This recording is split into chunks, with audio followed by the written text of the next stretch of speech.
John Scholl, president of Service Quality Institute, based out of Minneapolis, Minnesota, in the United States, and it's great to be doing this video with Alona and the KA group who represents us. I look forward to the conference on February 18 in Kiev, one of the most beautiful cities in the world, one of the most incredible countries in the world. I miss the Ukraine, and I look forward to being back, and I particularly look forward to meeting each of you. What I want to talk about and what I'm going to do in that one-day seminar in 2016 is we're going to talk about how do you dramatically grow your business? How do you increase revenue? How do you crush your competition?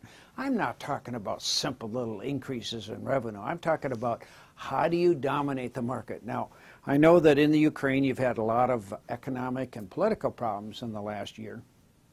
So how do we survive in a really rough economy, in a rough political environment? Because people are still spending money. The question is, you want them to spend money with you instead of your competition. So what I talk about is the service strategy. See, there's a number of ways you can grow your business. You can get together with your local TV station, radio station, newspapers, give them $1 million, and then you don't need me. They'll just spend your money really fast and, and hope to God it works. The second method is you can go to your local bank, and I'm sure they love to borrow you money at very low interest rates, and spend a few $1 million with capital renovation, new stores, new locations. But if you are short of capital and you're looking for a more powerful method of growing your business, that's what I'm going to talk about, which is the service strategy. So how do we have customers for life? How do we really excel at taking care of customers?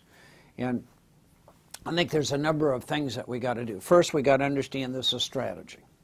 It's not training. It's not a nice little seminar you can attend. The question is, how do you own and dominate the market? How do you crush your competition? Your competition is not just in the Ukraine. It's coming from the other countries in your market area. It's coming from Russia. It's coming from all parts of the world, because people are driven by price. They're driven by speed. They're driven by a way to dramatically improve their business. So our business is, how do we change that mindset? How do we create this culture where people are really driving this service culture? So number one, we got to understand that this is a strategy.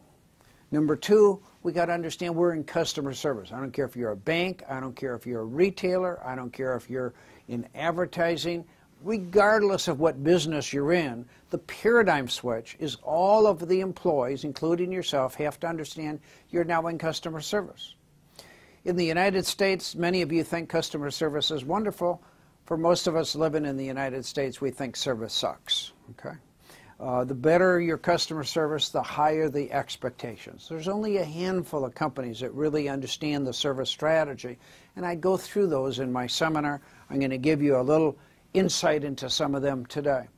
Number two is we got to make it easier for people to do business with us. Sometimes we have stupid rules, we have stupid policies, we have crazy procedures that we have in place. We don't trust our customers, we don't trust our employees. We're looking underneath the mattress for who's going to be spying on us. If we want to rapidly grow our business, we got to make it easier for people to do business with us than any of our competitors. And I'll give you a little quick example of that. Is when you enter the Ukraine and you're going to go through immigration, it's now much faster than it used to be. And if in most countries you got all these pieces of paper you got to fill out, and people want speed. They want to be able to do things now. So what we got to do is take a look at all the dumb stuff that you've been doing, that it really adds no value, increases cost, and irritates customer, and eliminate them. Third thing we got to do is we have to train and develop all our employees on the skills and the art of customer service. You could go to any university for the rest of your life in the Ukraine or the United States. There's not one course that's going to teach your employees the skills and the art of customer service. And so if we want to create a service culture, that means you got to be developing your people on an ongoing basis. It's so about like going to the university. You don't graduate because you took one course. Well, we like to take our workforce, and let's say the average workforce in the Ukraine is maybe 25 years old, and we're going to dip these people in a magic program. Maybe it's going to be 4 hours long. And we think that all our employees are going to become perfect for life because they went through this magic 4 hours, maybe even 8 hours, and they're going to change their life, be perfect individuals. Never going to happen. So if you want to create a service culture, you got to have something new, fresh, virtually every 4 months.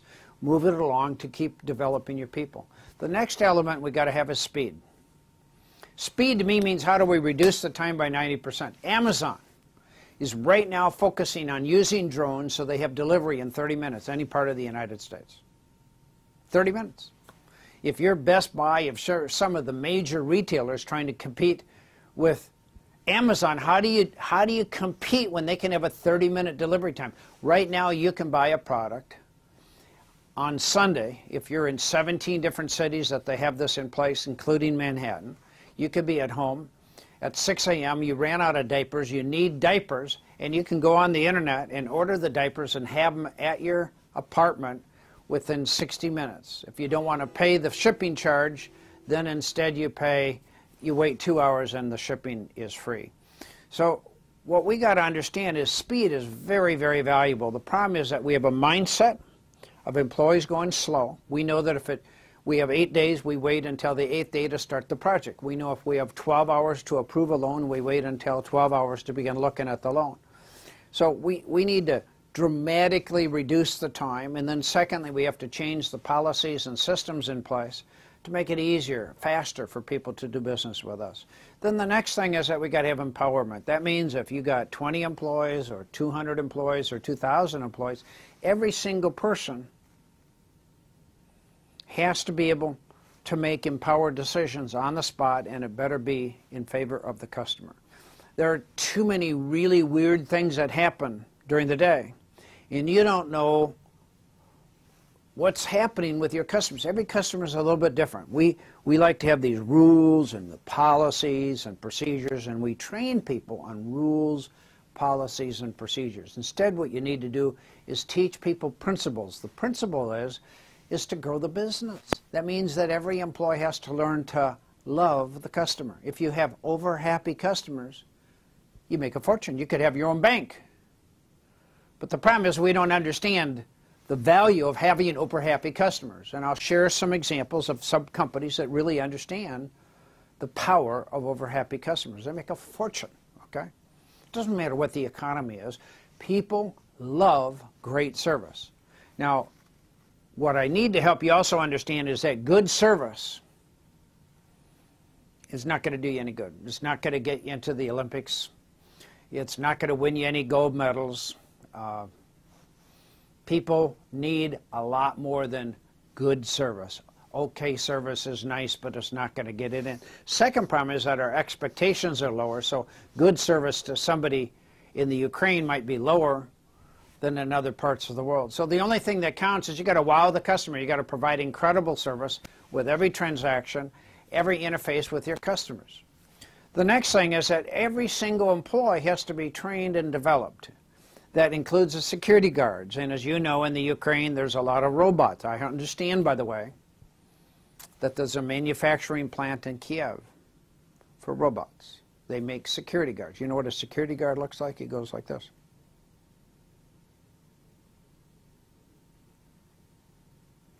Let me tell you what we want a security guard to do is say, "Good morning, sir. My name is Sergey. What is yours?" "Oh, it's John Show. Mr. Show, it is so great to have you at our retail store. Have you been here before, Mr. Show?" "This is your first time. Great. Is there anything in particular you're looking for?" "Oh, you're looking for some shoes that are made from Canada. Let me show you. Let me introduce you to Alfredo. Alfredo will take care of you. Alfredo, this is Mr. Tschohl. He's never been in our store before. He's looking for some particular type of shoes. Here he is, Mr. Tschohl. Mr. Tschohl, by the way, thank you very much for coming to our store." That's what we want a security guard to do. Is that what your security guards do? You see, the most important person in your company is not the owner.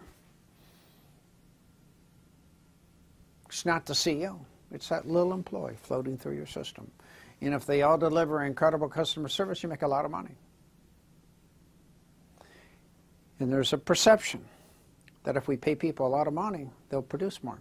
You could double the salary of every employee in your company tomorrow, and only two things would happen. Number one, performance would not go up 1%, and in 30 days you'd all be out of business. Okay? So our business is how do we develop high-performing, customer-driven employees. So to create this service culture, we got to understand that we're in the service business. We're no longer in retail. We're no longer in the internet business. We're no longer in banking. We're not in insurance. We're not in design. Our business is to create a service culture. So when somebody interfaces with our company, whether it be through the internet, on the phone, or in person, they experience heaven 100% of the time. If you do that, you're going to have more sales, more revenue than you'll ever dreamed possible.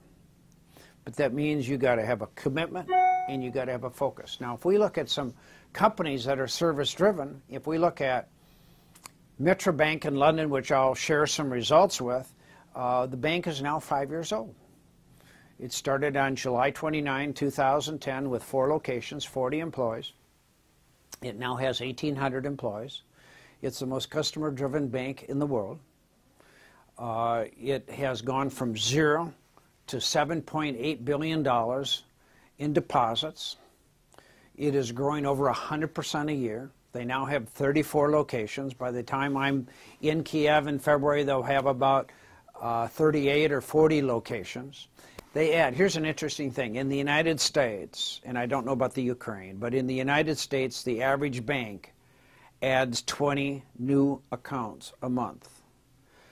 Vernon Hill, who started Metro Bank in London, had taken a bank called Commerce Bank, moved it from the 24,000 smallest bank in the United States, and in 2007, he sold it for $8.5 billion, and at that time, it was the 18th largest bank in the United States. So Commerce Bank averaged 300 new accounts a month.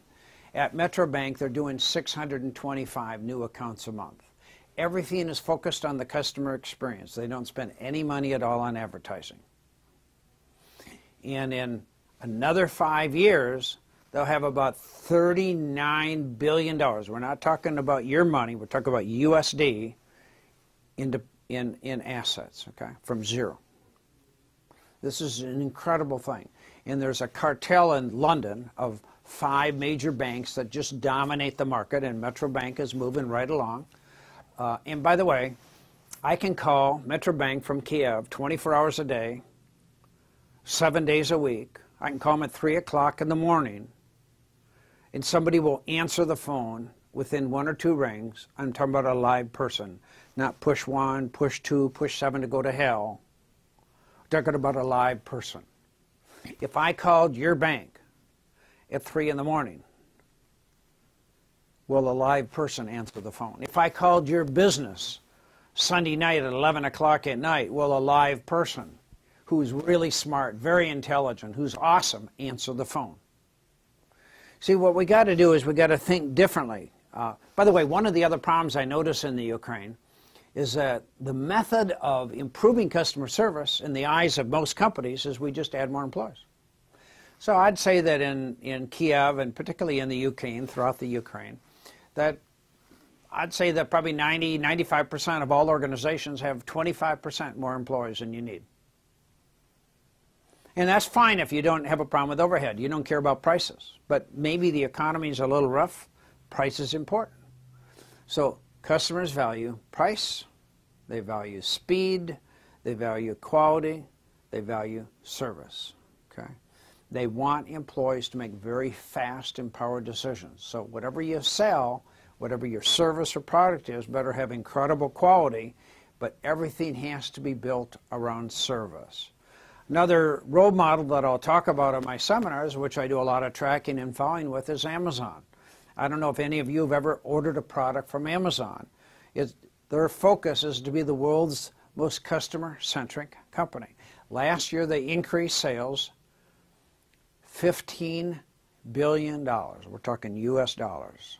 That's a 20% increase. I wouldn't be surprised by the time I see you in February that they will have another 15 to 20% increase in revenue of probably $20 billion. See, it doesn't matter what the economy is. People love great service. They love price. They like speed, and they're going to give you their money if you're willing to take it, okay? The question is, how badly do you want to grow your business? How badly do you want to crush your competition? Let me tell you what, in Amazon, the companies that fear them the most are the Walmart, the Sears, and the Best Buys. They run scared of Amazon.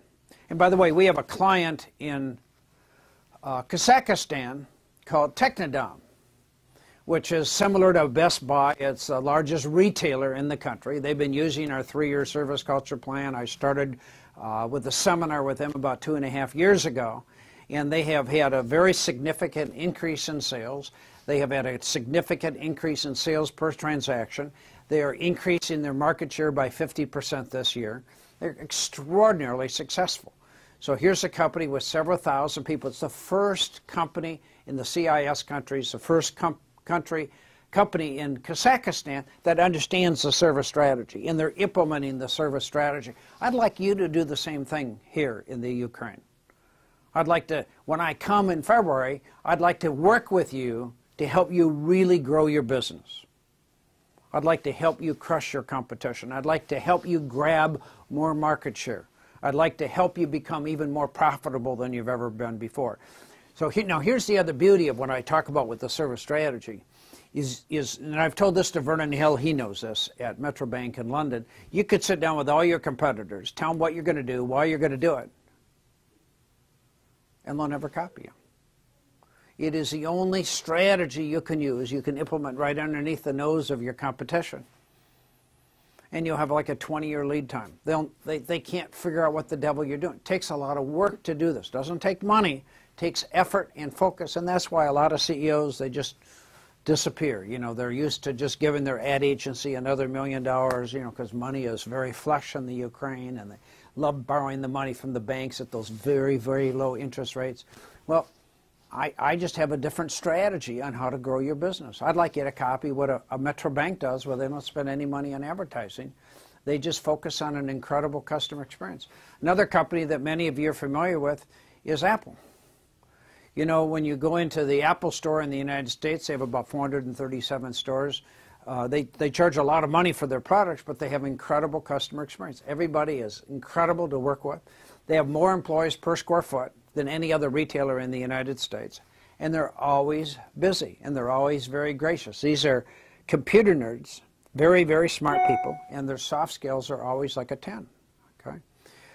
And I just bought a bunch of products from Amazon when I was in there a couple days ago, and you just sign this little reader that they got, you swipe your card, and bingo, they email you the receipt. And if you really want a receipt, they print one out. It's underneath the table. See, they don't use space for a cash register, but it's underneath one of the tables where their products are displayed. And they'll give you the receipt if you want a paper receipt in addition to being emailed that receipt. Everything at Apple is based on speed, technology, incredible customer experience, great products. They have innovation. Okay, I think all of you could become an Apple. And again, if we go back to Amazon, Amazon is one of the best in the world. Everything is based on this incredible customer experience. You do business with them 24 hours a day, 7 days a week. They have service recovery. They have empowerment. They have incredible prices. I buy always from Amazon. It's the first company. And see, I get free shipping because I'm a Prime member, so everything gets delivered to me in 2 days. I'm too lazy to get out into my car, spend some money on gas to go to a retail store when I can just sit at my office or at home in my underwear, and I can boom, boom, boom, order a product, and I know that in a couple of days I'm going to have the product, free shipping. Okay, that's Amazon. So the challenge I have for you in the Ukraine is how do we take our workforce? How do we change our organization to become customer driven? That's why the KA group has me coming to Kiev. Our goal is to help you dominate the market. You have this big conference in September coming up, Customer Service Management, and hopefully you're going to be able to watch this video and understand it and how it can be used in your organization. But the real challenge is what's going to happen in Kiev. I want you to attend my seminar in February of next year. I want you to be a service leader. I want you to be one of the most profitable or the most successful companies, not just in the Ukraine, but in all of Europe and all of the CIS countries. There's nothing preventing you from doing it except self-imposed limitations. I'd like you to bring your entire team, your whole leadership team, everybody that counts. This is going to be a great opportunity. It's a challenging opportunity, and it's exciting. So work with Alona at the KA group, and thank you very much. And I really look forward to seeing all of you in Kiev in 2016. I'm John Scholl.